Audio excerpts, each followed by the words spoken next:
le ministère de la parole révélée et l'apôtre Abraham Gandono vient à vous avec des paroles prophétiques. Tu n'es pas sur la terre pour subir, mais tu es sur la terre pour rayer. Remplis de puissance. Au nom de Jésus de Nazareth, tout ce que le diable a volé de ta destinée, je commande la Et restitution. de délivrance. Mando Sakata, I break this curse in the name of Jesus.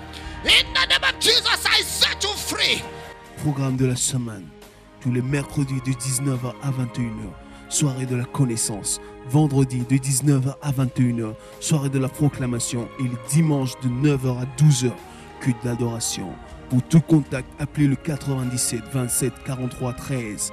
Le ministère de la parole révélée est situé à Papa. Troisième voie à droite après la pharmacie Midombo en venant de Dédopo. I bless you.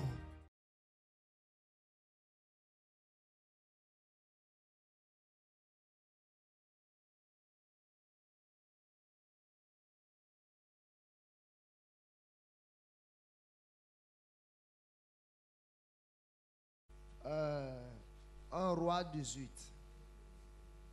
Je vais prendre mon test là.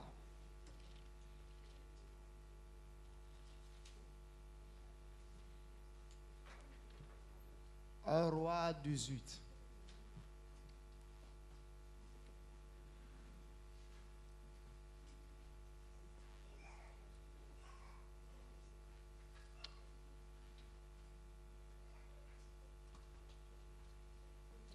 Bien des jours s'écoulèrent et la parole de l'Éternel fut ainsi adressée à Élie.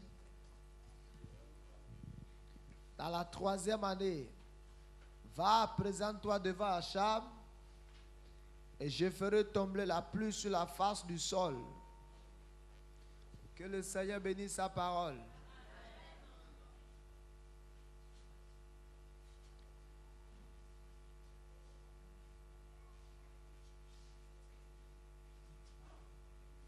Bien de jours s'écoulèrent et la parole de l'Éternel fut ainsi adressée à Élie.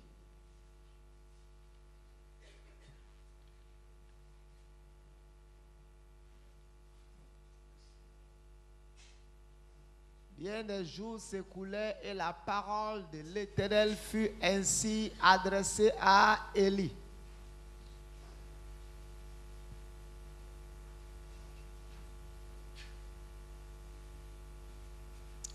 Bien des jours s'écoulèrent et la parole de l'Éternel fut ainsi adressée à Élie.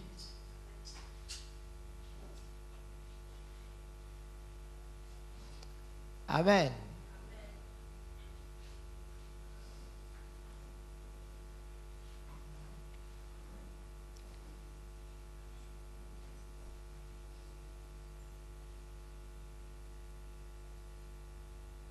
Ce qui a permis que l'ouverture du ciel soit possible sur Israël, c'est parce que la parole de l'Éternel a été adressée à Élie.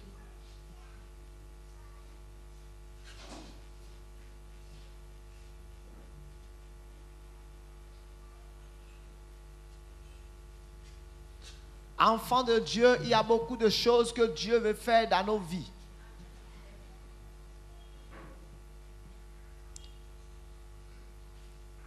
Mais la plupart du temps, la Bible dit comme il est écrit, ce sont des choses que l'œil n'a point vues, que l'oreille n'a point entendues, et qui ne sont pas montées au cœur de l'homme.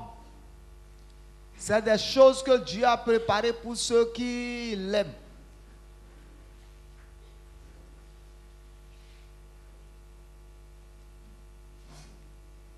La pluie est tombée parce que Élie a eu accès au secret de Dieu. Comment Élie savait qu'il fallait se présenter sur la montagne de Carmel? C'est parce qu'il a eu accès à la pensée de l'Éternel pour savoir que c'est le moment de se présenter sur la montagne de Carmel. Au moment où Élie se présente sur la montagne de Carmel, c'est le moment de se présenter sur la montagne de Carmel. Au moment où Élie se présente sur la montagne de Carmel, c'est le moment de se présenter sur la montagne de Carmel. Au moment où Élie se présente sur la montagne de Carmel, c'est le moment de se présenter sur la montagne de Carmel. Autrement dit, pour que Élie puisse entendre Dieu, il a fallu que Élie soit en esprit. Hello? Il a fallu que Élie soit en esprit pour entendre Dieu. L'une des raisons pour lesquelles beaucoup d'enfants de Dieu ne voient rien arriver dans leur vie ou ne voient rien s'établir dans leur vie, c'est parce qu'ils ne savent pas ce qui est suspendu en l'air dans le monde spirituel pour eux. Ils ne savent pas ce que le ciel a déjà apprêté pour eux. Ils ne l'ont pas vu, ne l'ont pas entendu. Et c'est pour ça que nous vivons dans la routine. Nous faisons les choses de la même manière. Étant donné que nous sommes des hommes et des femmes spirituels, nous ne sommes pas appelés à faire les choses de la même manière à chaque jour. Élie savait que c'était le moment d'aller se présenter devant Achab. Ensuite, aller se présenter sur la montagne de Carmel et rassembler le peuple. Alléluia. Enfant de Dieu, pour que tu voies ce que le ciel a apprêté pour toi, pour que tu puisses entendre certaines choses, la chose suivante, l'étape suivante, la chose suivante que tu dois faire, ce n'est pas des informations que tu peux recevoir avec ton corps ni avec ta tête. Ce n'est que des informations qui peuvent parvenir dans ton esprit, que tu peux recevoir dans ton esprit. Alors, pour recevoir ces informations, tu as nécessairement besoin d'être un homme spirituel. Romains 8, le verset 14.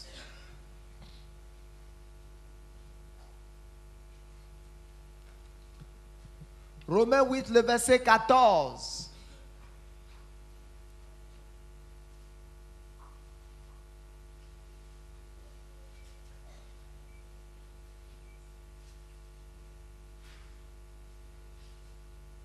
Romains 8, le verset 14.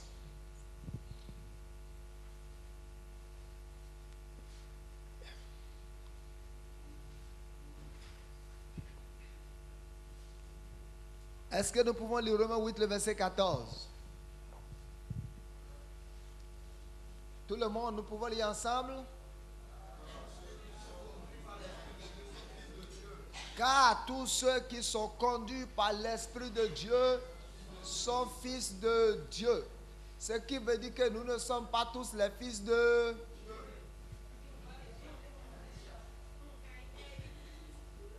Est-ce que c'est dans ta Bible? Tu es choqué du verset. Ce n'est pas moi qui le dis, c'est dans ta Bible, non? Et la Bible dit tu es même bien. Maintenant, on va bien. Ni avant cette Bible est là, on va monter. Tous ceux qui sont conduits par l'Esprit de Dieu sont fils de Dieu. Donc le fait que nous soyons tous assis ici maintenant, nous ne sommes pas tous les fils de Dieu. Nous avons deux catégories de personnes dans cette salle, ou trois. De la même manière que physiquement, nous avons trois catégories de personnes dans cette salle. Spirituellement, nous avons aussi trois catégories. De l'autre côté, nous avons Blessing, qui continue de discuter le sein avec moi.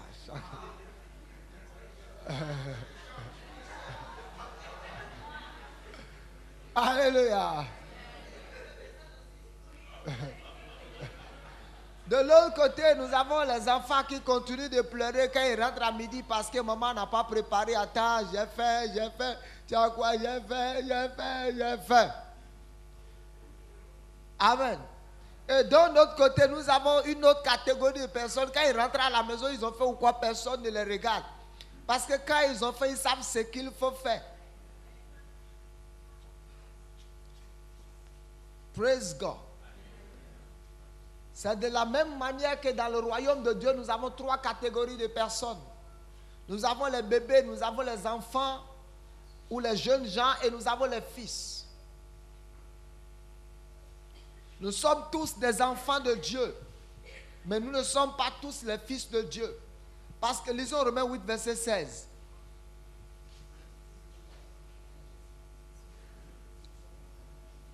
L'Esprit de Dieu témoigne à notre esprit que nous sommes. Donc, étant donné que nous sommes tous les enfants de Dieu, mais nous ne sommes pas tous les fils de Dieu.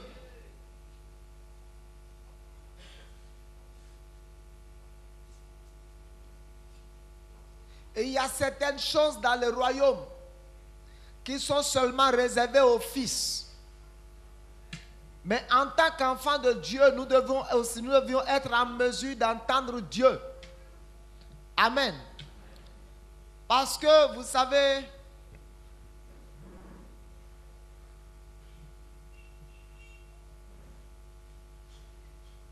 je ne sais pas comment j'ai appris à parler le goût. Vous m'écoutez? Je ne sais pas comment j'ai appris à parler le goût. Le goût, c'est la langue paternelle de mon père.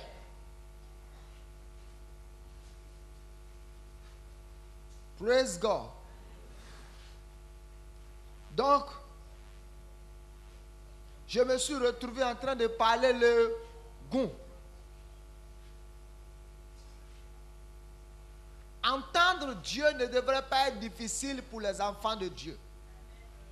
Parce que nous avons en nous la nature de Dieu, la vie de Dieu. Amen.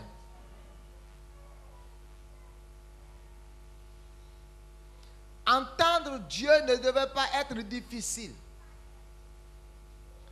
Mais je pense que la plupart du temps, les raisons pour lesquelles nous sommes dans la stagnation, c'est notre incapacité à entendre Dieu. Le peuple a fait 3 années dans la sécheresse. Et un temps était arrivé. Et Élie savait que c'était la fin de la sécheresse. Amen. Quelle que soit la situation dans laquelle tu es, pour que cette situation s'arrête, il va falloir nécessairement que tu sois en mesure d'entendre quelque chose provenant du monde spirituel de Dieu. Ce que tu entends, ce que le Seigneur t'annonce, c'est ce qui est sur le point d'être accompli dans le monde naturel. Tout ce que Dieu n'a pas annoncé ne va pas arriver. Amen. Pour les enfants de Dieu, c'est ce que Dieu annonce qui arrive.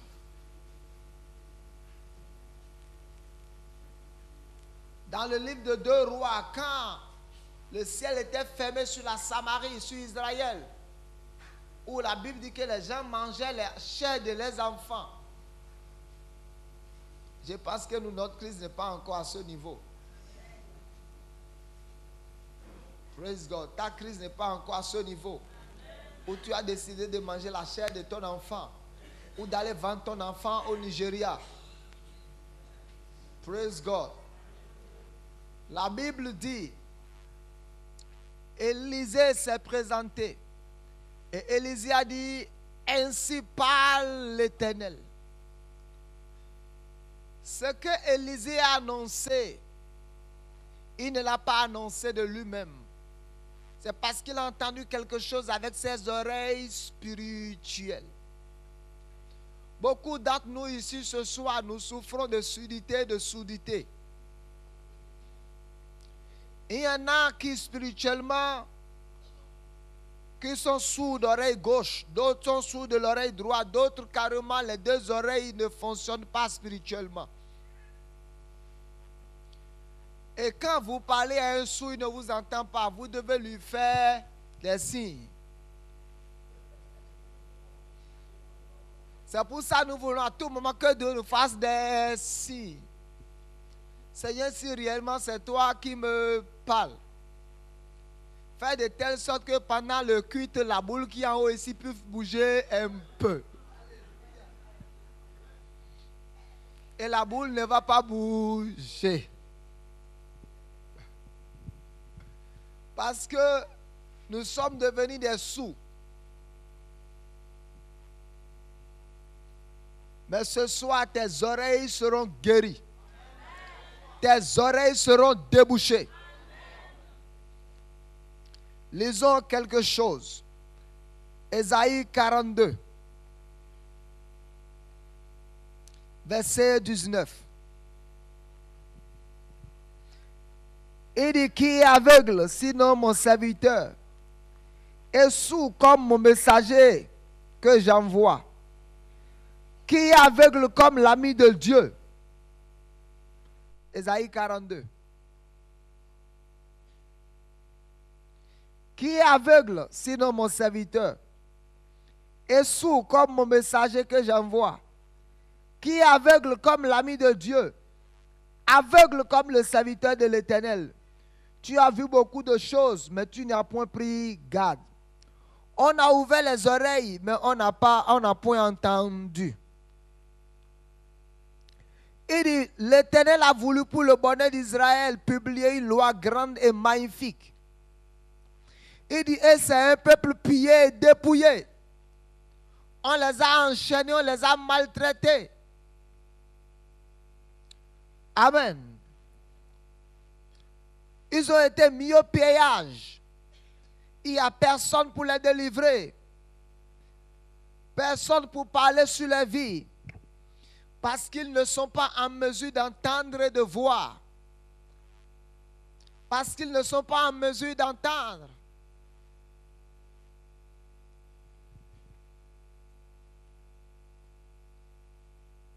Les oreilles spirituelles sont bouchées. Et j'ai cherché à comprendre. Mais Seigneur, qu'est-ce qui peut amener un enfant de Dieu dans cette condition? L'année dernière, j'avais prêché sur l'aveuglement spirituel. Mais qu'est-ce qui peut amener un enfant de Dieu à être sourd?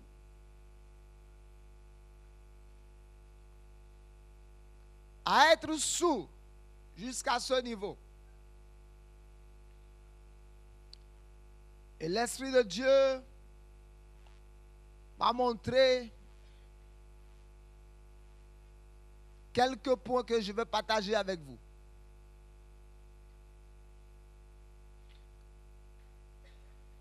En Corinthiens 2, le verset 14 dit,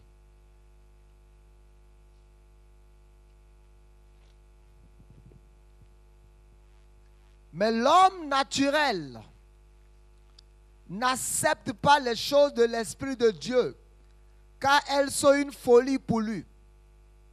Et il ne peut les connaître parce que c'est spirituellement qu'on en juge. 1 Corinthiens 2, verset 14. Il dit, l'homme naturel n'accepte pas les choses de l'Esprit de Dieu. Une autre version parle de l'homme animal. Amen. Une autre version parle de l'homme charnel. C'est qui l'homme naturel? C'est qui l'homme charnel? L'homme animal et l'homme charnel. L'homme animal, c'est celui qui n'est pas né de nouveau. L'homme naturel ou charnel, c'est l'homme, quelqu'un qui est né de nouveau, mais qui vit toute sa vie dans sa tête, avec ses yeux, avec son corps, avec ses mains, avec sa bouche. Il est devenu naturel. 2 Corinthiens 5, le verset 7 dit, nous marchons par la foi et non par la vue. Ce qui veut dire, 2 Corinthiens 5, 7, nous marchons par la foi et non par la vue. Nous marchons par la foi et non par le toucher. Nous marchons par la foi et non par ce que nous sentons. Nous marchons par la foi et non par nos yeux physiques. Il dit, mais l'homme naturel n'accepte pas les choses de l'esprit. Autrement dit, l'homme naturel est incapable d'entendre Dieu. L'homme naturel, même si Dieu lui parle, il dira que c'est faux. Il dira que ce n'est pas vrai. Amen. L'homme animal, l'homme naturel, ne peut pas percevoir les choses de Dieu.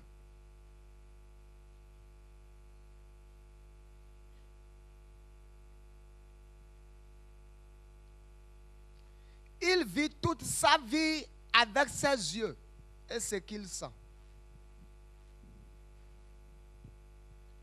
Amen. L'homme naturel, c'est l'homme que vous allez voir qui vous dit j'ai la fièvre.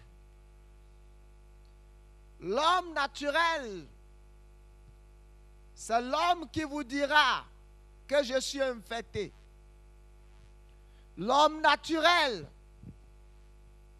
c'est l'homme qui vous dira j'ai mal à la tête. L'homme naturel, c'est l'homme qui vous dira ça ne va pas, il y a la crise. Parce qu'il dépend de ses 5 sens. Tandis que nous ne sommes pas supposés dépendre de nos 5 sens. Nous sommes supposés dépendre de l'Esprit de Dieu, de la parole de Dieu qui est invisible. Alors quand l'Éternel était en train de dire, Élie, va te présenter devant Achab. Achab n'était pas, Élie n'était pas naturel. Vous allez voir, à un certain moment, Élie est rentré un peu dans la chair. Je vais vous montrer ça tout à l'heure. Élie n'a pas dit, Seigneur, ce n'est pas possible que j'aille me présenter devant Achab. Lui aussi s'est levé sur la parole et est parti à la recherche d'Achab. Si vous vivez votre vie avec votre tête, avec vos yeux, vous n'allez pas profiter des choses du royaume.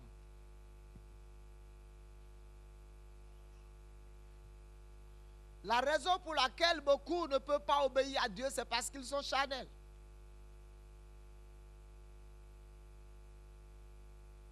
Amen. La raison pour laquelle beaucoup ne peuvent pas donner à Dieu, c'est parce qu'ils sont charnels. La raison pour laquelle il n'y a pas la paix dans le foyer, c'est que le couple est charnel. Hello? Le mari ne veut pas laisser tomber, l'homme ne veut pas laisser tomber. Les deux vivent en rancune dans la maison, les deux sont charnels. Hello?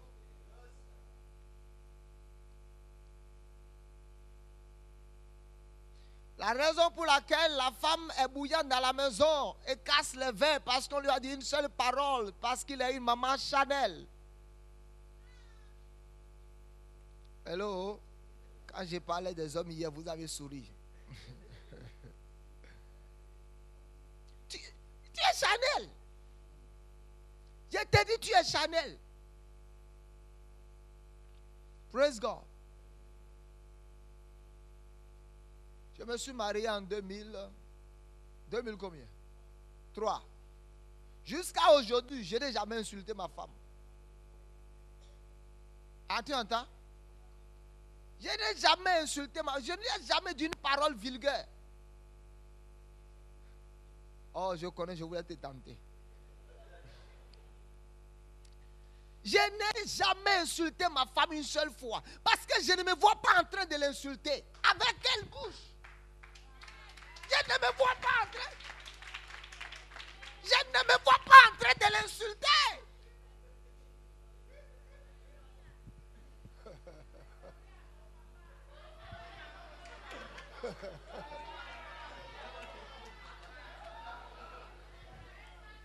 Écoutez-moi. 2003 à 2015, je n'ai jamais insulté ma femme une seule fois. Je ne l'ai jamais insulté une seule, jamais insulté.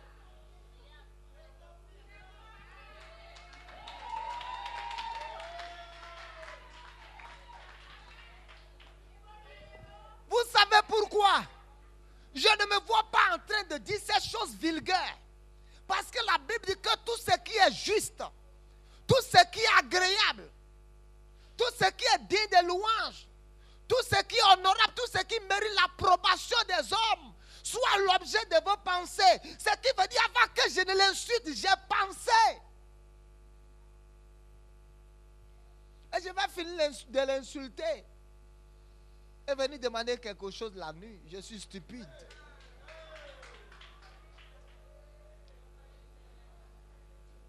Ça révèle que tu es Chanel. Si tu n'es pas Chanel, tu ne peux pas dire imbécile à ta femme. Si tu n'es pas une femme Chanel, tu ne peux pas dire à ton mari, ouais, tu es Chanel. Et Mariona Yasuga.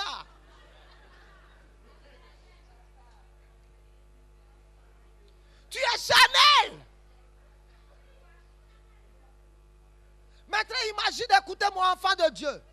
Écoutez-moi, je veux du silence dans la salle. Écoutez-moi. La Bible dit nous sommes le temple de Dieu. Amen. Nous sommes le temple de Dieu. Je suis le temple de Dieu. Ma femme est le temple de Dieu. Donc j'insulte le temple de Dieu et le temple de Dieu m'insulte. Tu abuses du temple de Dieu. Tu jettes des insultes contre la maison de Dieu, qui est une partie de toi-même. Donc tu profanes ta personne.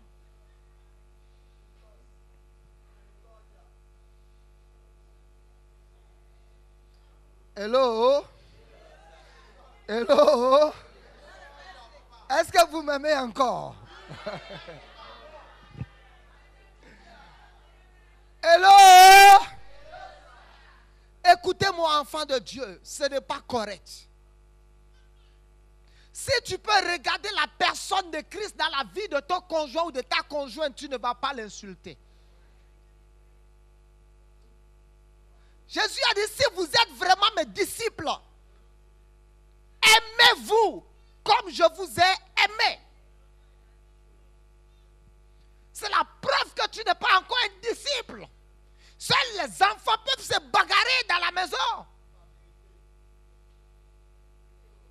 Seuls les enfants peuvent se bagarrer à cause du cahier. Tu as pris mon cahier, tu as pris mon livre. Parfois nous sommes âgés, mais nous sommes immatures. Parfois nous avons les cheveux blancs, mais nous sommes des enfants. Parfois nos enfants à la maison sont plus matures que nous. Parce que les choses que nous faisons, nos enfants ne peuvent pas le faire. Et nos enfants sont surpris quand ils nous voient faire ces choses-là.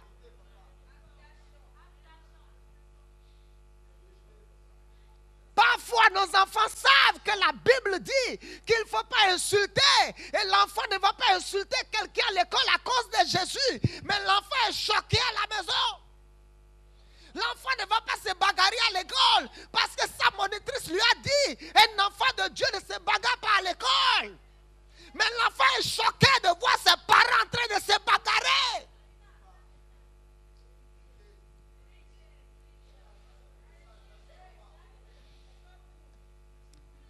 Hello? Et avec toutes ces choses, Dieu te parle, tu ne peux pas entendre. Parce que tu as quitté la plateforme de la spiritualité. Tu es venu sur la plateforme de la chair. Tu es dans la chair, tu fonctionnes dans la chair.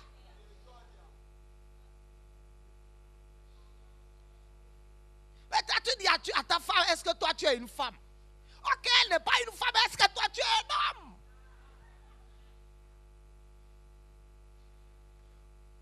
Le monde s'est retrouvé dans l'église. Parfois, il y a des couples païens qui sont mieux que certains couples chrétiens.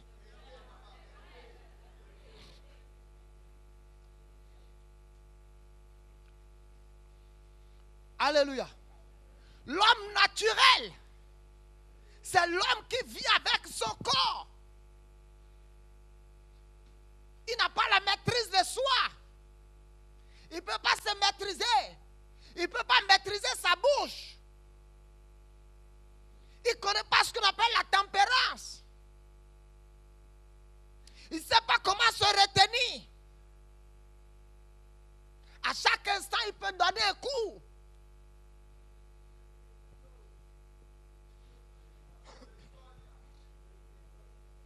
Hello? L'homme naturel ne peut pas accepter les choses de l'Esprit de Dieu. La Bible dit, l'homme naturel va dire, ce n'est pas possible, que ces choses sont comme une folie. L'homme naturel. Il va dire, je ne suis pas bête. Si je laisse tomber, je suis bête. Il faut que je lui prouve que je suis un homme. Ce n'est pas en faisant cela que tu prouves que tu es un homme. En faisant cela, tu prouves que tu es un bébé.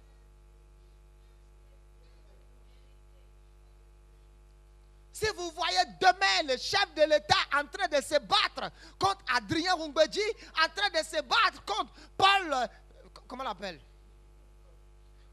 Bruno Dossou, si vous voyez demain, Amosou Bruno, ok, si vous voyez demain, il y a une bonne sur le pont en train de se battre contre ces deux, ils ont rabaissé la valeur de notre nation dans la poussière.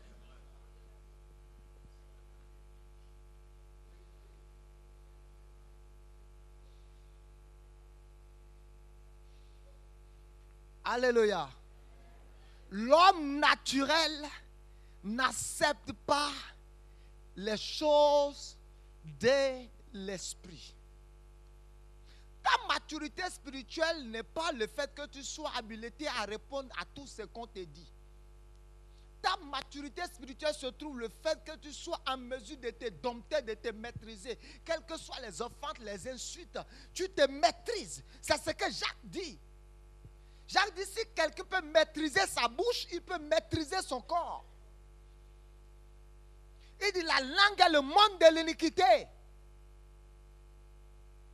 Il dit, avec la force que les chevaux ont dans leur corps, on peut les maîtriser avec le mot à partir de leur bouche. Et ainsi, il dit que la langue est comme un gouvernail, comme un petit gouvernail conduit un bateau et peut détruire le bateau et peut amener le bateau à la destination. Ta langue peut détruire ton foyer, ta langue peut briser le cœur de ta femme, de ton conjoint. Ta langue fera de telle sorte qu'il n'aura ou elle n'aura plus jamais confiance en toi. Et vous allez vivre de tout le reste de votre vie ensemble comme des cohabitants.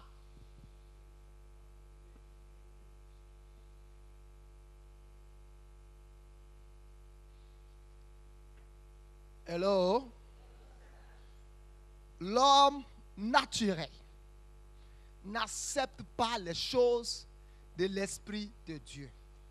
Même à la fin de ce message, je serai toujours sur l'arbre en train d'attendre l'offrande.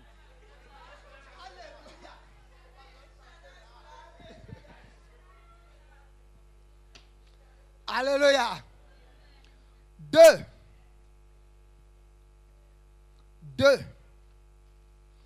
La deuxième chose, c'est quand vous placez des conditions dans votre vie chrétienne. Écoutez bien.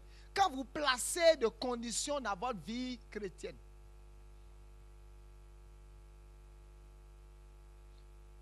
Qu'est-ce que cela veut dire? Seigneur, si avant la fin de ce mois, tu ne fais pas quelque chose, je vais me chercher ailleurs.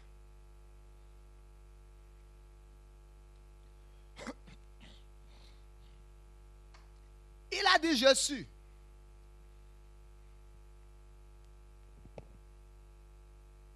Seigneur, si tu me trouves un boulot, je vais te servir. Seigneur, si tu me révèles mon fiancé, je serai fidèle. Seigneur, si tu me révèles maintenant l'homme là même qui sera mon mari, je vais cesser de forniquer.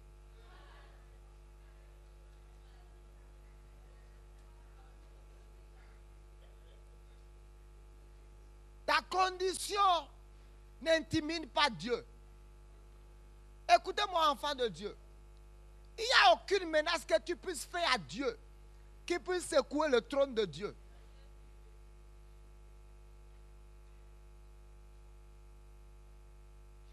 Un jour, une femme me disait, pasteur, j'ai menacé Dieu hier, si Dieu ne fait pas quelque chose, je vais faire ce que je n'aime pas faire avec mon corps. Et je l'ai regardé, j'ai dit, mais si tu fais ça avec ton corps, non, ça fait ton affaire. C'est ton corps. Quand vous mettez des conditions dans votre vie spirituelle, amen. Dieu, quelqu'un m'a fait une confession. Amen. Et dit, un jour, il travaille quelque part. Et il y avait une femme italienne ou belge ou américaine qui travaillait dans la même structure avec lui. Et il a commencé à regarder la femme. Et il a dit, Seigneur, si tu peux seulement me laisser faire ça là une seule fois. Amen. Et il dit, à partir du moment où il a prononcé cette parole, pendant 3 ans, Dieu ne lui a pas parlé. Il m'a fait cette confession. C'est un pasteur. Il dit, pendant 3 ans, il n'a plus jamais entendu Dieu. Et il dit, pendant les 3 années là, il a géré sa vie spirituelle comme ça. Pendant 3 ans. 3.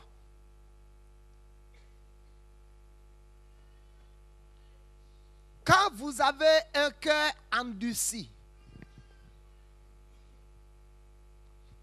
c'est quoi l'endurcissement du cœur?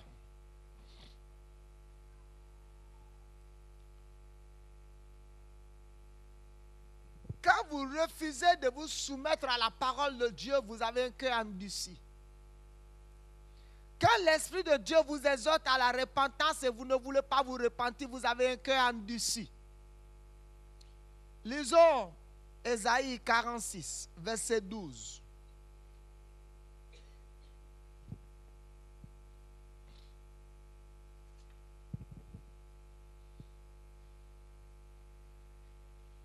Écoutez-moi, gens endurcis de cœur, ennemis de la droiture.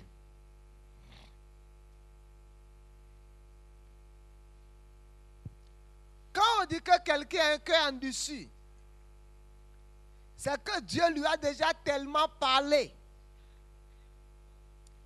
qu'il a fermé son cœur pour ne pas entendre Dieu, alors Dieu cesse de lui parler.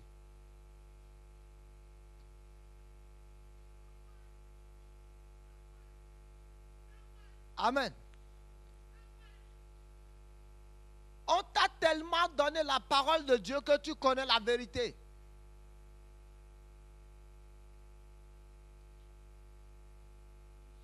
Est-ce qu'il y a quelqu'un dans cette salle qui ne connaît pas le péché? Personne. Personne. Mais l'Esprit de Dieu t'a ramené tellement à l'ordre. L'Esprit de Dieu t'a tellement ramené à l'ordre. Et tu as refusé de te repentir. En ce moment, Dieu dit que tu as un cœur endurci. Tu as endurci ton cœur pour ne pas écouter la vérité. Tu as endurci ton cœur pour ne pas t'humilier, pour ne pas t'humilier. Moïse est venu dire à Pharaon, Dieu a dit laisse partir au peuple. Pharaon a dit non. Et Dieu dit ok, je vais aussi encore endurcir son cœur. Parce que parfois l'endurcissement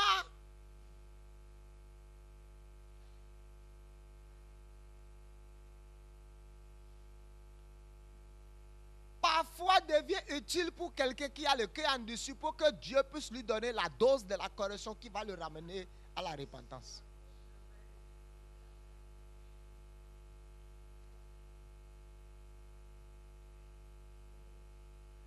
Lisons Hébreux 3, verset 8. Quel message l'apôtre a amené ce soir.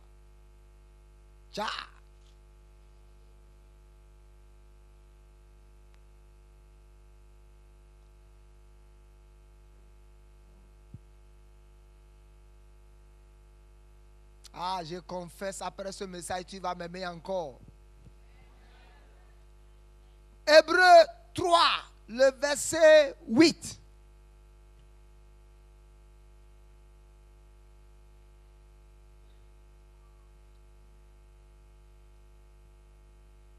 Est-ce que nous pouvons lire ensemble? N'endurcissez pas vos cœurs comme lors de la révolte au jour de la tentation dans le désert. Lisez le verset 7. C'est pourquoi, selon ce qui est dit, ce que dit le Saint-Esprit aujourd'hui, si vous entendez sa voix, n'endurcissez pas vos cœurs.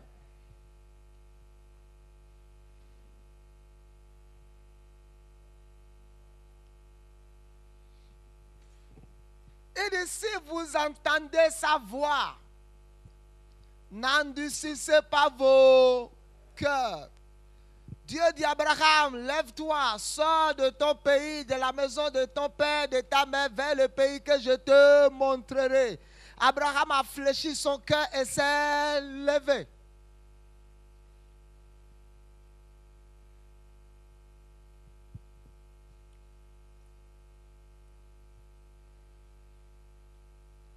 L'Esprit de Dieu va te dire, j'ai quelque chose de meilleur pour toi. Arrête ça. Tu ne vas pas écouter, tu vas endurcir ton cœur.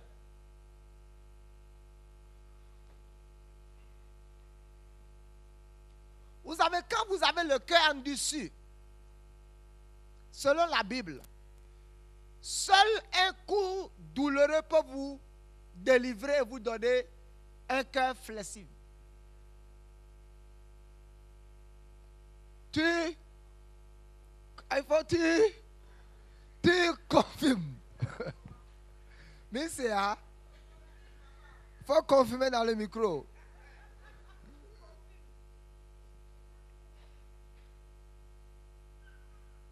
Amen. Quand vous avez le cœur endurci, you will not hear God again. Dieu va te parler. À la fin du culte, le poteau va te parler. Tu vas passer à côté du poteau. C'est comme si une voix est sortie du poteau. Tu vas dire. Tu arrives là-bas. Un enfant qui a la mamelle va dire quelque chose. Tu soulèves l'épaule. Tu viens à la porte. Dieu va rentrer dans la bouche de quelqu'un pour te parler. L'autocollant d'une voiture en cours de chemin va te parler. La plaque d'une moto va te parler. Tu ne vas pas te repentir. Tu ne vas pas te repentir. Tu as été envoûté par la chair. Quelque chose est tombé sur toi pour aller te détruire. Alors, Dieu a utilisé tous les moyens pour te parler. Tu ne veux pas entendre. Dieu va croiser les bras. Et quelqu'un va dire, si Dieu est Dieu, il peut m'empêcher. Dieu ne va pas t'empêcher. Il a utilisé tous les moyens pour t'empêcher. Tu as dit non à sa voix.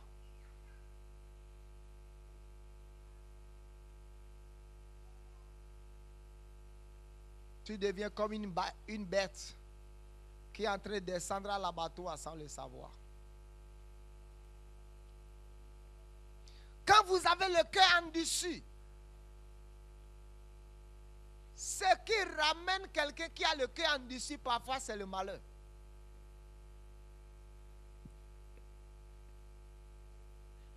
Mais que Dieu puisse nous délivrer ce soir. Que Dieu puisse nous délivrer ce soir. Lisons quelques versets. J'ai encore un autre point et je vais terminer. Romains 11, le verset 25.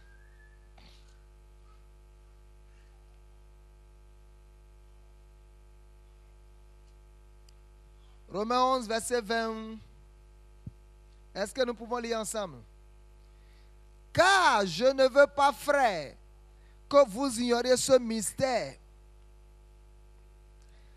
afin que vous ne vous regardiez pas comme sages. Une partie d'Israël est tombée dans l'endurcissement jusqu'à ce que la totalité des païens soit entrée. Une partie d'Israël est tombée dans l'endurcissement. Que ta vie soit délivrée ce soir de l'endurcissement. Aucun malheur ne va t'arriver pour te délivrer. C'est pour ça que Dieu te donne la parole ce soir pour que tu sois délivré. Quelqu'un qui a le cœur endurci n'a pas égard à la réprimande, à la correction, n'a pas égard au conseil, n'a pas égard à la parole de Dieu, n'a pas égard à personne.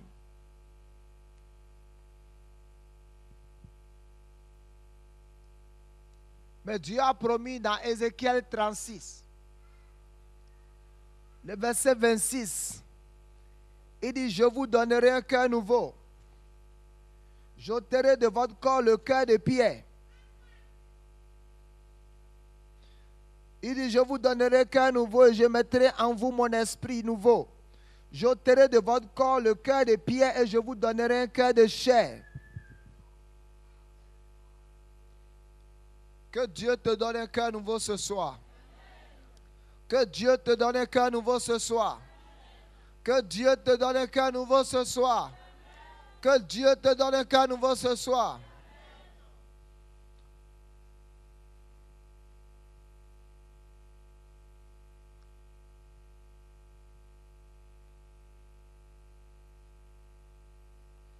La fois dernière, le premier, la fesse lady était en train de faire frire de la viande.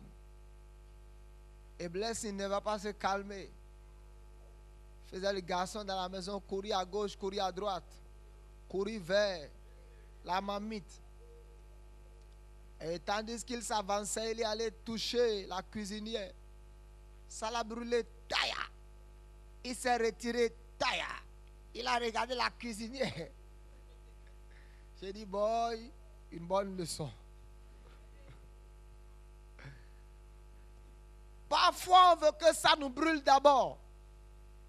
Mais tu imagines, même quand ça va te brûler, après il y aura de l'aspégique spirituelle pour te guérir. Il y aura des paracétamol, d'anti-inflammatoires spirituels. Mais rappelle-toi qu'il y aura la douleur d'abord, il y aura la plaie d'abord. Dieu va cicatriser la plaie, mais il y aura la douleur. And you will enjoy alone your sorrow. You will enjoy alone. Praise God. Vous savez,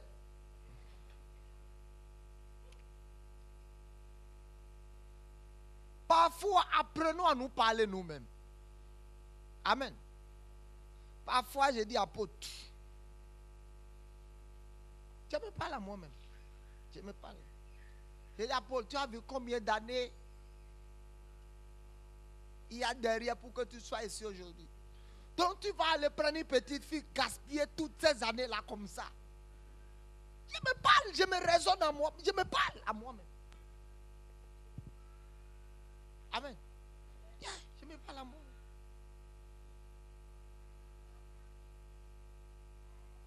Je me parle à moi-même. J'ai dit, le jour où tu fais ça, Paul, tu es mort. Je me parle à moi-même. Je me protège. Je lève autour de ma vie spirituelle la sécurité spirituelle. Amen. Je lève autour de ma vie la sécurité spirituelle, la protection spirituelle. Parce que ma langue est puissante. Donc, ce que je dis a des poids. Quand je commence à dire apôtre, you do it, you die. Je ne veux pas mourir. Je ne veux pas mourir. Parfois, il faut élever une sécurité spirituelle autour de ta vie. Pour ne pas rentrer dans l'endurcissement spirituel. Hello? Il faut élever autour de ta vie une barrière pour ne pas rentrer dans l'endurcissement spirituel. Parce que seulement c'est les coups mortels qui délivrent de l'endurcissement spirituel. Mais je veux déclarer ce soir que ce n'est pas ta portion et ce ne sera pas ta portion au nom de Jésus. Je veux déclarer que ce ne sera pas la portion d'un enfant de cette maison.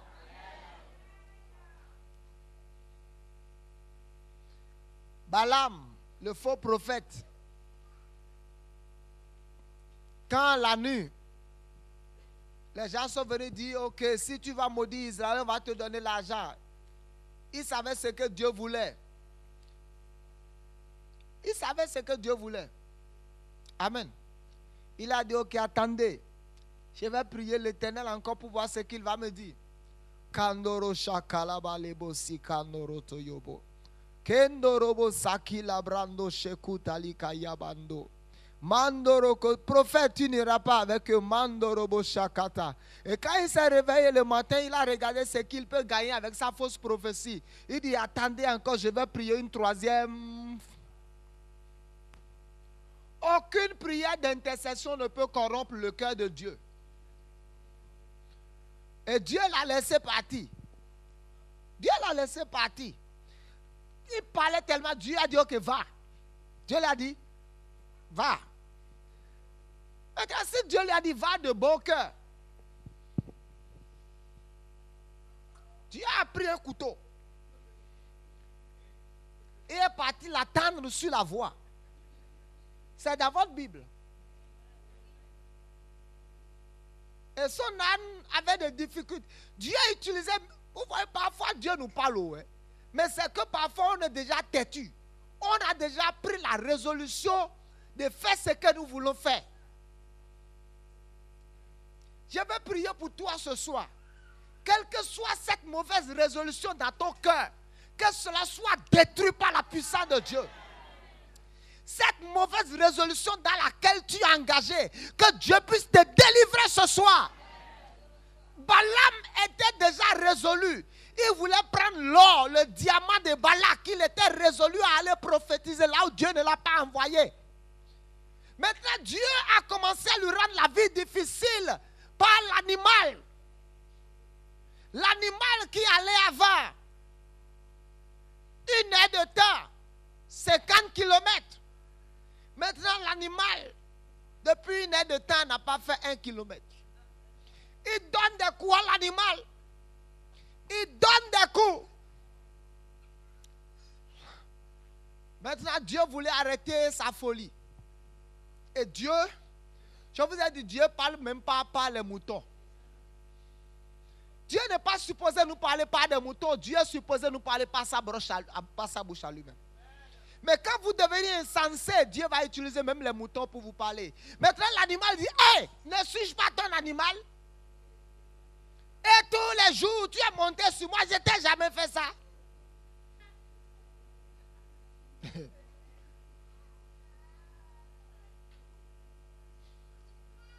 Alléluia. Maintenant, la Bible, Dieu ouvre ses yeux.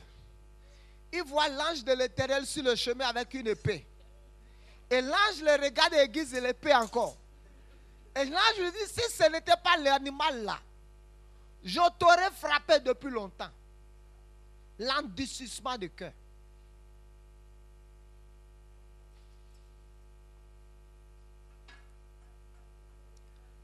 L'endurcissement de cœur. Et vous voyez, la fin de Balaam a été, Dieu ne l'a plus traité comme son prophète, Dieu l'a traité comme un faux prophète. Et l'a châtié du châtiment que les ennemis d'Israël devraient avoir.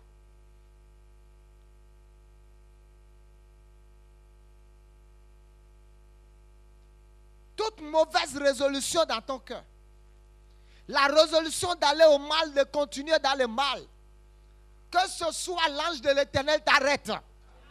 Que la puissance de Dieu puisse t'interrompre ce soir. Que la puissance de Dieu puisse t'arrêter ce soir. Que Jéhovah puisse t'arrêter ce soir. Tu es arrêté au nom de Jésus.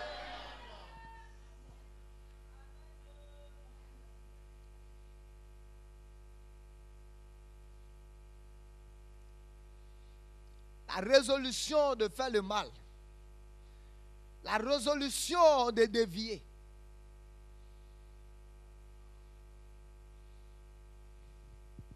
Et pour toi, c'est déjà une résolution prise. que tu n'es plus sur le point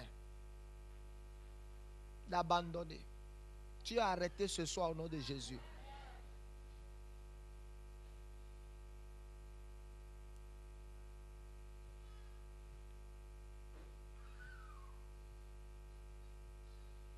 Le cœur endurci.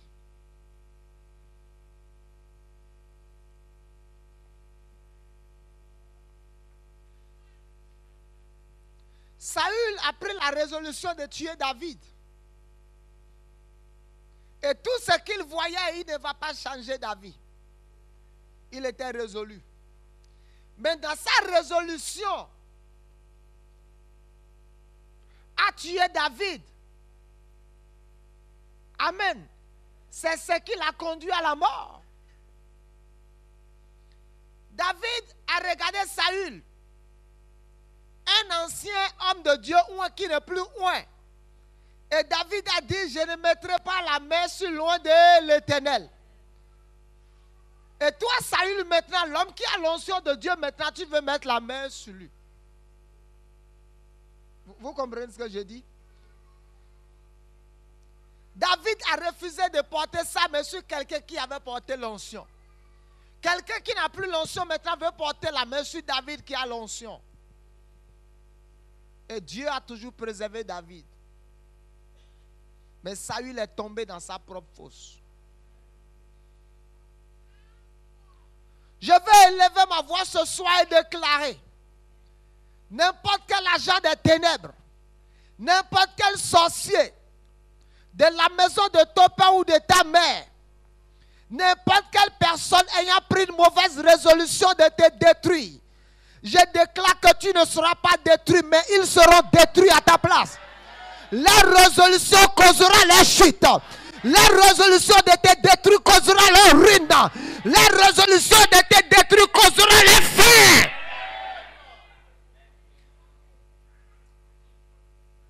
Parce que tu ne peux pas achever ce que tu n'as pas commencé. Ils n'ont pas commencé ta vie, ne connaissent pas le commencement de ta vie. L'Éternel connaît le commencement de ta vie. Ils n'ont pas le pouvoir d'interrompre ta vie. Au nom de Jésus, par la parole de Dieu, je viens interrompre les actions, les mouvements, les œuvres ce soir. Au nom de Jésus de Nazareth. Quiconque a pris la résolution de te faire souffrir cette année, quiconque a pris la résolution de te perturber, de te troubler, quiconque a pris la résolution, dit je vais nuire à sa vie cette année, je déclare que le ciel va les combattre, le ciel sera contre eux, le ciel va les combattre, le ciel va les combattre, au nom de Jésus. Let judgment come upon them. Que le jugement arrive sur eux.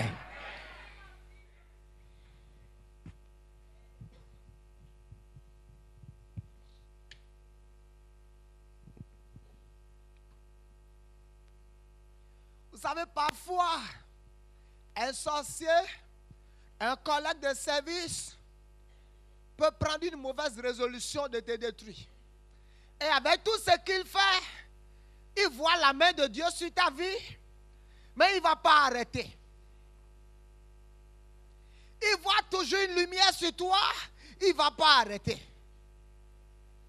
Il part dans le bureau du patron de détruire, il voit le contraire, il ne va pas arrêter. Je déclare cette année sera la fin de leur mission.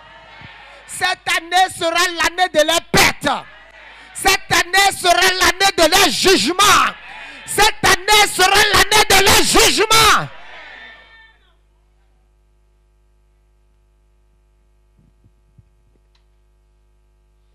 Maintenant, je vais donner un conseil aux femmes et aux hommes. Si tu es homme dans cette salle, fais tout cette année pour que ta femme ne pleure pas à cause de toi. Parce que ce n'est pas dans ton intérêt quand les pleurs de ta femme montrent au ciel contre toi. Maintenant, si tu es femme, fais tout pour que ton mari, le chef, ne soit pas dans des soucis. Parce que quand il sera triste dans le foyer à cause de toi, vice versa.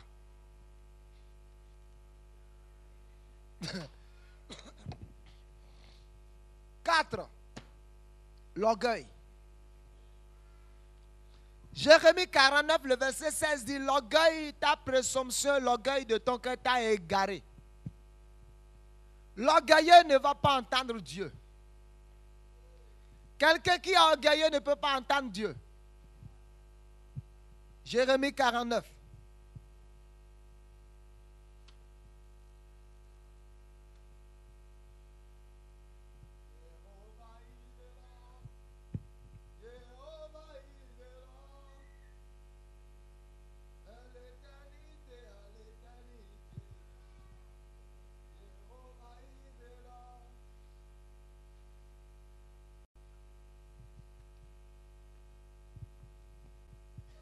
Jérémie 49, verset 16. Bible tuelo. Ça qui m'a noir. Ah! Hey, maman, tu n'entends pas de Bible.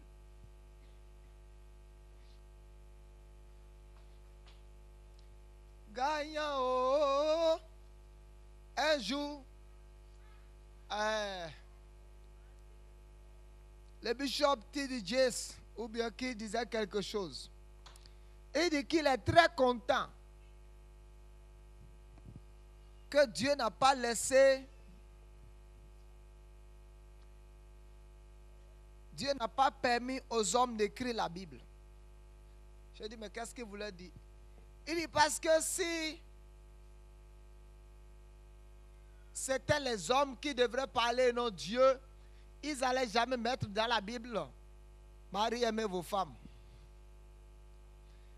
Il dit, si c'est les femmes qui devraient participer à la rédaction, seulement les femmes, ils n'allaient pas mettre dans la Bible, femmes soient soumises. Il dit, si c'est les enfants n'allaient pas mettre enfants en ton Père. Donc Dieu, même l'auteur de sa parole, il a tout mis pour équilibrer la parole. Jérémie 49, verset 16. Après la fin de mon message, certaines femmes doivent s'agenouiller, demander pardon à leur mari. Certains hommes doivent demander pardon à leur mari, donner des dons à leur femme et à leur... Vice versa. Recto verso. Tu dois donner une offrande de culpabilité à ton mari. Tu vois dans la Bible, quand on commet un péché dans l'Ancien Testament, à tout moment Dieu te pardonne, tu dois faire une offrande. Donc tu dois donner une offrande de culpabilité à ton mari pour demander pardon. Et tu dois donner aussi une offrande de culpabilité à ta femme pour demander pardon. Il n'y a pas de danger. Toi, tu n'es pas plus. Tu as vu? Vous savez, hein? Il n'y a aucun danger. Ah! Ah! Ah! Vous voyez? Les gens... Aïe. Bon, tout compte fait, tout compte fait. Tout compte fait. Laissez-vous inspirer par l'Esprit de Dieu. Alléluia. Donc, il ne faut pas dire c'est papa qui a dit de se réconcilier. Réconciliez-vous au salon sur les genoux. Alléluia. Ok, on va finir. Jérémie 49, le verset 16, il dit, ta présomption et l'orgueil de ton cœur t'a égaré. Lisons 1 Jean 2, verset 16. J'ai cité trop de versets bibliques ce soir déjà. Donc on est déjà trop chargé avec les versets. Il dit, car tout ce qui est dans le monde, la convoitise de la chair, la convoitise des yeux et l'orgueil de la vie ne vient point du Père, mais vient du monde. L'orgueilleux ne peut pas entendre Dieu.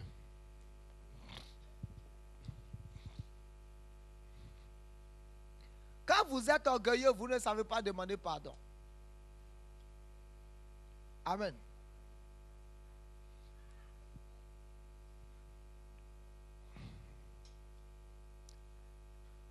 Est-ce que vous savez que moi, je n'aime pas le verbe excuser? Je n'aime pas ça. C'est pour les orgueilleux. Praise God. Écoute-moi, demander pardon n'enlève rien de toi. Tu demeures qui tu es. Amen. Est-ce que quelqu'un ici a déjà demandé pardon une fois? Quand il a terminé de demander pardon, son oreille est tombée? Ou ses cheveux sont tombés? L'incapacité de demander pardon à la personne que tu as offensée est la preuve de l'orgueil dans ton cœur.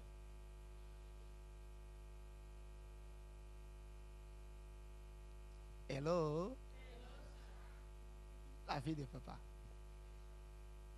You need a shock. Is why I give you a shock.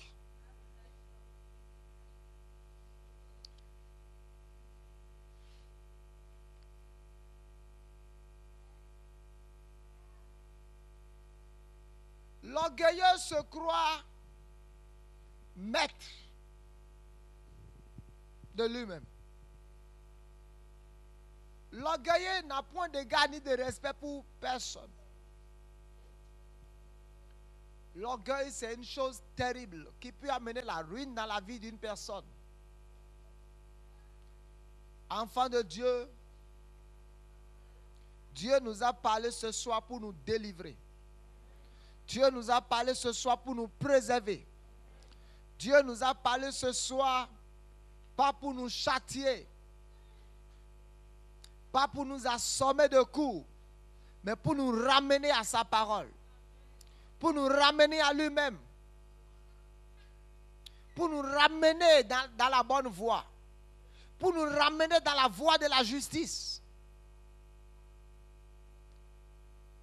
Que le Seigneur puisse amener une délivrance profonde dans ta vie ce soir. Que ces paroles puissent pénétrer ton cœur. Que ces paroles puissent te donner une nouvelle pensée. Que ces paroles puissent te donner un cœur nouveau. Que ces paroles puissent changer ta façon de voir les choses. Et que tu puisses marcher sous les cieux ouverts. Que les cieux puissent rester permanemment ouverts sur ta vie tout au long de l'année. Quand tu vas parler, que le ciel puisse te répondre. Quand tu vas parler, que le ciel puisse réagir en ta faveur. Que le ciel puisse agir en ta faveur.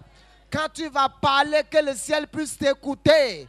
Que Dieu puisse te dire, mon fils, j'ai pris plaisir à te voir. Que le ciel puisse te dire, mon fils, je suis avec toi.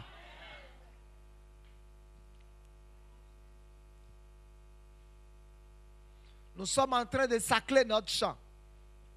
Nous sommes en train de sacler notre champ. Nous sommes en train de préparer notre champ pour recevoir la pluie. L'évangéliste Eric disait ce midi ou hier, ou je ne sais pas qui disait, Angelo, il disait, quand vous avez les mauvaises herbes dans votre champ et que la pluie arrive, les mauvaises herbes poussent rapidement. Le pasteur Johanna ou Angelo, quelqu'un dit ça. Les mauvaises herbes poussent plus rapidement que les bonnes semences. Amen. Ce qui veut dire que s'il y a de l'orgueil dans ta vie et la pluie de la prospérité arrive, tu ne seras plus orgueilleux, tu seras gonflé.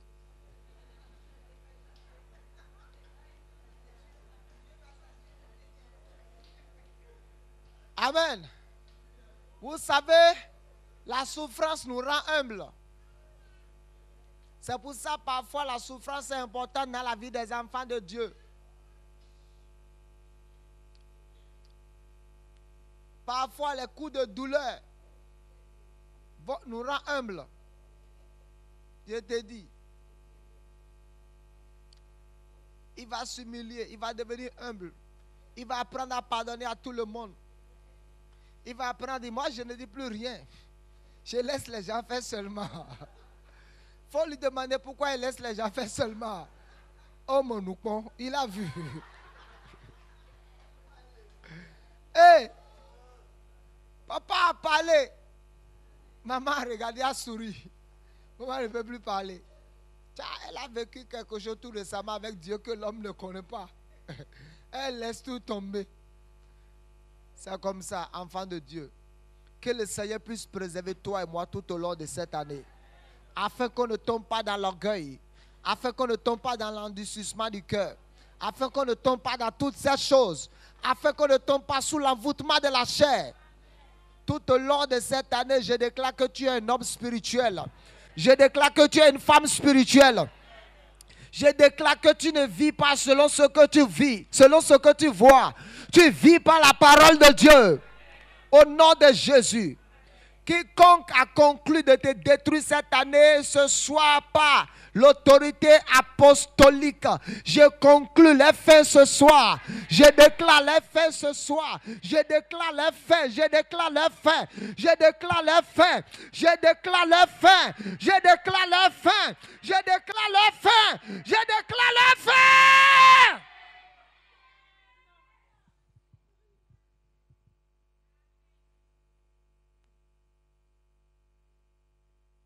N'importe quelle femme qui a décidé d'enlever ton mari cette année-ci, je l'envoie loin dans la brousse au nom de Jésus.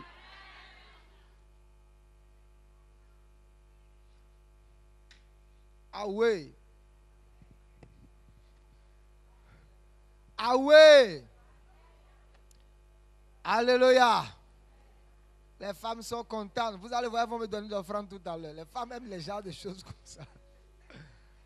Alléluia. Je veux déclarer ce soir au nom de Jésus. Quiconque a porté les regards sur tes intérêts et a décidé de voler tes intérêts, de détourner tes intérêts, de s'asseoir sur tes intérêts, que le ciel puisse les frapper mortellement. Que le ciel puisse les frapper mortellement. N'importe quel enfant de cette maison sur lequel le monde des ténèbres a déjà conclu une mauvaise chose. Je déclare que cette conclusion est avortée. Cette conclusion est annulée. L'Éternel n'est pas seulement ton rédempteur, mais il est aussi ton avocat. L'Éternel n'est pas seulement ton rédempteur, mais il est aussi ton avocat. L'Éternel n'est pas seulement ton rédempteur, mais il est aussi ton avocat. Au nom de Jésus de Nazareth, toute accusation satanique, diabolico, toute accusation provenant du monde des ténèbres contre ta destinée, je déclare que ces accusations sont anéanties. Ces accusations sont anéanties parce que Jésus est ton avocat. Ton avocat continue de te défendre. Il continue de parler en ta faveur. Ton avocat déclare que l'enchâssement ne peut rien contre toi, ni la divination. Ton avocat dit des risques que je suis. Je me suis fait pauvre afin que tu sois enrichi. Ton avocat déclare que tu ne dois pas porter la maladie parce que lui-même a porté toutes tes maladies à la croix.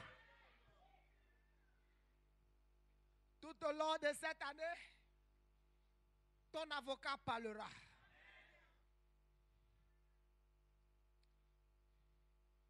Laissez-moi vous parler de rédempteur et d'avocat. Le rédempteur intervient quand il y a déjà la condamnation. Amen. Le rédempteur intervient quand il y a déjà la condamnation. Amen. Tandis que l'avocat se tient là pour qu'il n'y ait même pas de condamnation. Cette année-ci, ton avocat parlera. Ton avocat parlera. Ton avocat parlera. Quand nous avons été condamnés, Dieu s'est levé comme notre rédempteur pour nous racheter. Maintenant que nous sommes devenus ses fils, alléluia, hier il était mon rédempteur, maintenant il est mon avocat quotidiennement. De telle sorte que aucune accusation ne peut provenir du tribunal satanique contre ma vie. Parce que toute condamnation, toute accusation qui est dirigée contre moi, qui est prononcée contre moi, mon avocat se lève, il utilise la loi du royaume, il parle et anéantit la partie adverse.